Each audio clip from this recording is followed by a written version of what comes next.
اقوام متحدہ کی سیکیورٹی کونسل نے ٹرمپ کے غزہ پلان پر امریکہ کی قرارداد منظور کر لی ہے۔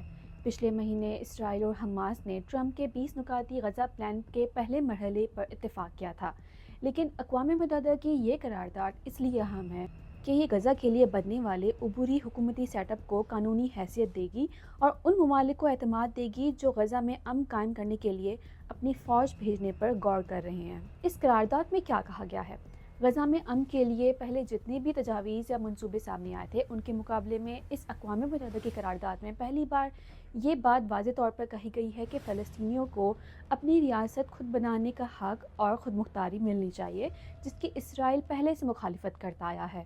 اس قرارداد کے مطابق ایک بین الاقوامی سیکورٹی فورس غزہ کی سرحدوں پر سیکورٹی سنبھالنے میں اسرائیل، مصر اور فلسطینی پولیس کی مدد کرے گی، اور اس فورس کا مقصد حماس سمیت تمام مسلح گروہوں کو غیر مسلح کرنا ہے۔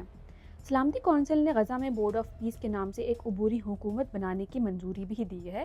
یہ عبوری حکومت ایک غیر سیاسی فلسطینی کمیٹی کی نگرانی کرے گی اور غزہ کی تعمیر نو اور انسانی امداد کے عمل کو دیکھے گی۔ 2 سالہ جنگ کے بعد غزہ کی دوبارہ تعمیر کے لیے مالی مدد عالمی بینک کے تعاون سے بننے والے ایک ٹرسٹ فنڈ سے فراہم کی جائے گی۔ دوسری جانب حماس نے اس قرارداد کو مکمل طور پر مسترد کر دیا ہے اور کہا ہے کہ وہ کبھی بھی غیر مسلح نہیں ہوگی۔ اس موقف کے بعد حماس اور انٹرنیشنل فورس کے درمیان کشیدگی بھی پیدا ہو سکتی ہے۔